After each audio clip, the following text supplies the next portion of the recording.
So hello and welcome to daily analysis video. तो चलिए समझते हैं आज के मार्केट को कि करंट डे में मार्केट ने किस तरीके से काम किया हुआ है। एसएल हंटिंग के अकॉर्डिंग मार्केट में कहाँ कहाँ पे प्रॉपर सेटअप बना है, मैंने किस सेटअप के अकॉर्डिंग अपना ट्रेड लिया है और उस ट्रेड के पीछे के लॉजिक को भी समझेंगे। So without wasting any time let's get started.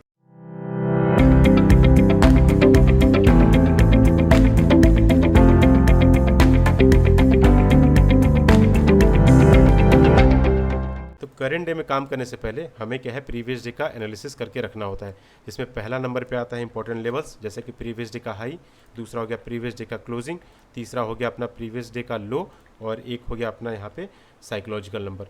ठीक है, उसके बाद हम मार्केट में आइडेंटिफाई करेंगे कि स्टॉप लॉस या रिट्रेसमेंट किस तरफ अवेलेबल या पेंडिंग है। तो मार्केट ने ये रैली किया हुआ है, इम्पल्सिव करेक्शन कर चुका है, अपर साइड में हम यहाँ पे एसएल कंसीडर नहीं करेंगे। एसएल कहाँ कहाँ पे है, बॉटम पे बायर का होगा और प्रीवियस डे क्लोजिंग पे बायर और सेलर का है। तीसरा कॉन्सेप्ट यहाँ पे आता है चार्ट रिपीट का। प्रीवियस डे में मार्केट ने ओपन होने के बाद बाइंग दिखाया था, तो आज हो सकता है मार्केट ओपन होने के बाद सेलिंग का चार्ट बना दे। ठीक है, अब यहाँ पे हम फोकस करेंगे करंट डे के चार्ट पे। तो करंट डे में यहाँ पे मार्केट ने ओपनिंग कैसा किया हुआ है, फ्लैट ओपनिंग किया हुआ है। तो फ्लैट ओपनिंग में हमें क्या करना होता है, वेट करना होता है कि मार्केट पहले इंट्राडे सेल क्रिएट कर ले, देन उसके बाद हम अगर किसी भी साइड मार्केट अगर ब्रेकआउट करता है तो उसके अकॉर्डिंग यहाँ पे हम ट्रेड बनाएंगे। तो अगर मार्केट यहाँ ओपन होने के बाद इस तरीके से ऊपर चलता और अगर previous day closing, first candle high, previous day high, ये तीनों लेवल का इंपल्सिव ब्रेकआउट करता तो डेफिनेटली मैं यहाँ पे पुट का ट्रेड बना लेता। बट मार्केट क्या किया, जब ऊपर से इस तरीके से नीचे आ रहा था तो नीचे आने के बाद आप देखोगे कि प्रीवियस रैली का यहाँ पे मैंने फीबो लगा के रखा हुआ था, और मार्केट जैसे ही एग्जैक्टली यहाँ पे मेरे फीबो जोन में आया, थोड़ा अर्ली एंट्री मैंने यहाँ पे कर लिया था। और निफ्टी को देखते हुए, क्योंकि बैंक निफ्टी जो था यहाँ पे फर्स्ट कैंडल का लो वगैरह तो इस समय ब्रेकआउट नहीं किया हुआ था, वो सपोर्ट ले रहा था। ठीक है, मेरा अर्ली एंट्री था ये, मैंने ये चीज़ देखा हुआ था, तो यहाँ पे मैंने एंट्री बनाया और मेरा स्टॉप लॉस वही था जो मेरा डिसाइडेड रहता है 10% का या 30 पॉइंट का। और टारगेट सिंपली मैंने first candle high, previous day closing या प्रीवियस डे का हाई यहाँ पे सेट करके रखा हुआ था। मार्केट ने क्या किया, पहले मेरा स्टॉप लॉस को हिट किया, देन उसके बाद फिर टारगेट हिट किया।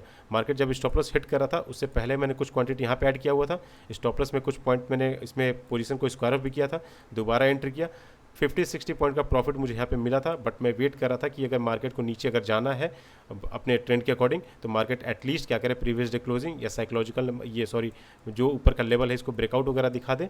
जब बायर अच्छे तरीके से एक्यूमुलेट हो जाएंगे, देन मार्केट रिवर्सल करके उन सारे लोग का स्टॉप लॉस हंट कर सकता है। तो अब जब मार्केट यहाँ से रिवर्स हो रहा था, मैंने कुछ क्वांटिटी यहाँ पे ऐड किया, फिर यहाँ पे आप देखोगे आज मार्केट ने बहुत स्पाइक मारा है यहाँ पे, तो यहाँ पे मेरा स्टॉप लॉस हिट हुआ, फिर क्वांटिटी मैंने ऐड किया, फिर स्टॉप लॉस हिट हुआ, फिर क्वांटिटी मैंने यहाँ पे ऐड किया, फिर स्टॉप लॉस हिट हुआ। तो देखो ट्रेड में बना रहा था, but market bar bar stop loss hit कर रहा था। तो मार्केट जब इस तरीके का बिहेवियर दिखा रहा था तो मैं अपने ट्रेड मैनेजमेंट पर फोकस करके और ट्रेड को मैनेज कर रहा था। ठीक है, मेरे लॉसेज हो रहे थे, उसमें कुछ क्वांटिटी में कट रहे थे, लेकिन वो सारे चीज़ मेरे कंट्रोल में था, मेरा जो डेली का लॉस लिमिट होता है। ठीक है, तो यहाँ पे फाइनली जब मार्केट इस जोन के बाद जब यहाँ पे ऊपर निकला तो मैं वेट कर रहा था कि एक बार यहाँ पे भी मार्केट आ जाए तो मैं अपना प्रॉफिट वगैरह बुकिंग करके निकल जाऊंगा। बट मार्केट जब रिवर्स होने लगा तो मैं अपना जो भी लॉसेज वगैरह था यहाँ पे काट के मार्केट से बाहर निकल गया। ठीक है, ये चीज़ मैंने आप लोगों को पहले भी बताया होगा कि अगर मार्केट कभी भी आपको साइडवेज बिहेवियर अगर दिखे तो आप क्या करना है, सिंपली आपको इस तरीके से बॉक्स बनाना है। और अगर मान के चलो ये जैसे यहाँ पे मार्केट ने एक लो और एक हाई बना के रखा हुआ था, और इस हाई का जब मार्केट ने ब्रेकआउट किया तो कॉन्सेप्ट वही है कि मार्केट ने डे हाई का ब्रेकआउट वगैरह किया है, प्रीवियस डे क्लोजिंग का ब्रेकआउट किया है, और अगर ब्रेकआउट होने के बाद आपको फेलियर दिखता है तो आप यहाँ पे पुट का ट्रेड बना सकते हो। तो ये सारा चीज़ मैं आइडेंटिफाई कर रहा था, और जब मार्केट वहाँ से रिवर्स हुआ तो ऑलमोस्ट यहाँ पे समवेयर अराउंड लगभग 10-50 के आसपास मैंने अपना पोजीशन को स्क्वायर ऑफ करके जो भी मेरा इसमें लॉस चल रहा था उसको बुक करके मैंने इस पोजीशन को क्लोज कर दिया। ठीक है, फिर उसके बाद मैं जब निफ्टी को मैंने चेकआउट किया तो वहाँ पे आप देखोगे निफ्टी जब ऊपर से गिर रहा था तो यहाँ पे lower low and lower high का कन्फर्मेशन यहाँ पे मुझे दिख रहा था, लोअर लो लोअर हाई बना रहा था। तो मार्केट जब इस जोन के आसपास आया हुआ था तो मैंने यहाँ पे पुट एग्जीक्यूट किया और ऑलमोस्ट इस पॉइंट के आसपास किया हुआ था, और स्विंग हाई के पास मैंने रखा हुआ था 30 पॉइंट का स्टॉप लॉस। और टारगेट के लिए सिंपली मैंने यहाँ पे इस तरीके से फीबो को जब आप बॉटम से लेकर टॉप तक लगाओगे तो आपको ऑलमोस्ट जो है ये जोन यहाँ पे निकल के आएगा, और ऑलमोस्ट यहाँ पे इस पॉइंट पे जब मार्केट आया हुआ था मेरा रिस्क लॉट जब मेंटेन हो गया तो मैं इस पोजीशन को क्लोज करके बाहर निकल गया। ठीक है, अगर ऑर्डर बुक अगर मैं आपको दिखाऊं तो आप देखो पहला जो ट्रेड मैंने बनाया हुआ था मल्टीपल ट्रेड एंट्री था इसमें, इसलिए इसमें ऑलमोस्ट 7000 का मैंने लॉस लिया हुआ था। और दोबारा जो पुट का ट्रेड मैंने बनाया हुआ था उसमें ऑलमोस्ट 5-6 का जो भी प्रॉफिट था कॉस्ट टू कॉस्ट करके मैंने अपना ट्रेडिंग वगैरह को कर दिया बंद। तो ये चीज़ को आपको समझना पड़ेगा कि आप अगर कहीं पे भी मल्टीपल ट्रेड अगर बना रहे हो, आपका एक्सपर्टीज़ है, आपका एक्सपीरियंस है, तो आप ट्रेड डेफिनेटली बनाओ, बट आपको रिस्क रिवार्ड मैनेजमेंट और ट्रेड मैनेजमेंट पे फोकस करते हुए बनाना है। आपका लॉस लिमिट अगर डेली का पूरा हो जा रहा है तो आप ट्रेडिंग बंद कर दो या पोजीशन से बाहर निकल जाओ, ठीक है। ये कभी होप में नहीं बैठना है कि अपर साइड में डे हाई है, प्रीवियस डे है, ये है तो मार्केट ऊपर जा सकता है। वैसे भी अपर साइड में कोई भी स्टॉप लॉस था नहीं, उसके अगेंस्ट ही मैं यहाँ पे ट्रेड करा था, इसलिए जब मार्केट वहाँ से रिवर्स होने लगा तो मैंने यहाँ पे अपना पोजीशन स्क्वायर ऑफ करके बाहर निकल गया, ठीक है। तो उसमें कोई दिक्कत नहीं था, क्योंकि जो पहला ट्रेड मैंने बनाया हुआ था ये भी आप देखोगे इम्पल्सिव जाने के बाद करेक्शन जोन में आया था।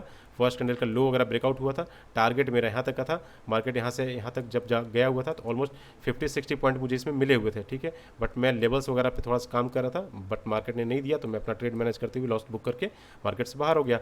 तो अब जो भी होगा मार्केट में अगले दिन देख लेंगे। मार्केट में कभी भी आपको लड़ना नहीं है, अगर मैं यहाँ पे लड़ जाता मार्केट से तो देखो मेरा मार्केट जो है पूरा कैपिटल भी वाइप आउट यहाँ पे कर सकता था। तो अब यहाँ पे बात कर लेते हैं कि मार्केट में और अगर आपको पोजीशन कहीं बनाना था तो आप कहाँ बना सकते हो। तो पहला बात है कि ये एक्सपायरी का दिन है, तो एक्सपायरी के दिन देखो यहाँ पे मार्केट क्या करता है, कमर तोड़ने के लिए बहुत तरीके से यहाँ पे रैली वगैरह दिखा देता है, बहुत साइडवेज करेगा, बहुत डीके होगा, बहुत साइकोलॉजी के साथ आपका गेम खेलेगा, आपका डिसिप्लिन तोड़वाएगा, बार बार सेटअप दिखाएगा आपको और आप बार बार उसमें एंट्री करोगे और ट्रैप होकर अपना बड़ा लॉस ले लोगे, ठीक है। तो ये चीज़ आपको कभी नहीं करना है। एक्सपायरी से जितना हो सके अभी आप दूर रहो। अगर आप प्रॉफिटेबल हो जाते हो तो छोटे क्वांटिटी वगैरह के साथ आप पहले ट्राई करो, बाद देखो कि एक्सपायरी वगैरह मार्केट कैसे काम करता है, देन उसके बाद आप यहाँ पे इसमें ये रिस्क रिवार्ड के अकॉर्डिंग आप एक्सपायरी वगैरह को काम कर सकते हो, ठीक है। तो अब यहाँ पे अगर मान के चलो दोबारा कोई ट्रेड वगैरह बनाना भी था तो जब मार्केट इस तरीके से गिर रहा है तो देखो मार्केट जनरली करता क्या है, जब वन साइडेड रैली करना होता है तो ये क्या करेगा कि अच्छे से रिट्रेसमेंट देगा नहीं यहाँ पे कहीं पे भी, ताकि सेलर एंट्री न कर पाए और किसी भी सपोर्ट रैंडम सपोर्ट पे मार्केट क्या करेगा, यहाँ पे सिर्फ बायर को एक्यूमुलेट कराएगा, ठीक है, ग्रीन कैंडल बना के। तो मार्केट का यही बिहेवियर होता है। मार्केट को अगर नीचे जाना है तो सेलर को कभी भी प्रॉपर रिट्रेसमेंट ऐसे करके, बहुत रेयर चांसेस वगैरह होता है कि देता है, अगर बड़ा रैली करना है तो कि रिट्रेसमेंट दे दिया तो यहाँ पे सेलर बैठ जाएंगे। मार्केट क्या करेगा, छोटा छोटा पुल बैक लेगा और वहाँ पे सिर्फ बायर एक्टिवेट होंगे और मार्केट क्या करेगा, फिर उनका स्टॉप लॉस हंट करते हुए नीचे चला जाएगा। तो एक्सपायरी वगैरह को आप अभी इग्नोर कर सकते हो अगर आप फ्रेशर हो, अगर आपका एक्सपीरियंस बहुत ज़्यादा नहीं है मार्केट में, बट अगर आपके पास थोड़ा सा एक्सपीरियंस आ गया है, प्रॉफिट का पैसा है, तो आप डेफिनेटली काम कर सकते हो। और यहाँ पे देखो मार्केट अगर यहाँ से नीचे जा भी रहा है तो आप किस तरीके से समझ सकते थे कि मार्केट अगर नीचे से अगर रिवर्सल का ट्रेड बनाना भी है आपको तो सिंपली आपके पास फीबो में दो लेवल है, 1.618 और 2.618 का लेवल। आप इस तरीके से यहाँ पे लगाओगे तो आपको दिखेगा, जैसे रीसेंट स्विंग वगैरह से भी आप यहाँ पे लगा सकते हो कि मार्केट जो है एक इंपल्सिव ऐसा मूव गया हुआ है। अगर इसके नीचे नीचे अगर मार्केट कभी भी जाता है तो पहला लेवल मेरा ये होगा जहाँ पे मैं कॉल बाई करूँगा और दूसरा लेवल होगा ये जहाँ पे मैं कॉल बाई करूँगा। तो अगर यहाँ पे आपका कॉन्फिडेंस था, अगर इस तरीके से बाई कर सकते हो तो ठीक है रिस्क रिवॉर्ड के अकॉर्डिंग, और नहीं तो फिर आप मार्केट को कंप्लीटली इग्नोर करो और दोबारा अगले दिन मार्केट में आप काम कर सकते हो। क्लियर है? तो आई होप कि आज का जो चार्ट है, सेटअप है, सारे लोगों को समझ में आया होगा, बट फिर भी कोई डाउट होगा तो आप डेफिनेटली मुझसे कमेंट सेक्शन में पूछ लेना। सो इस वीडियो को यहीं पेंड करते हैं। Thanks for watching, see you next video, take care, bye bye.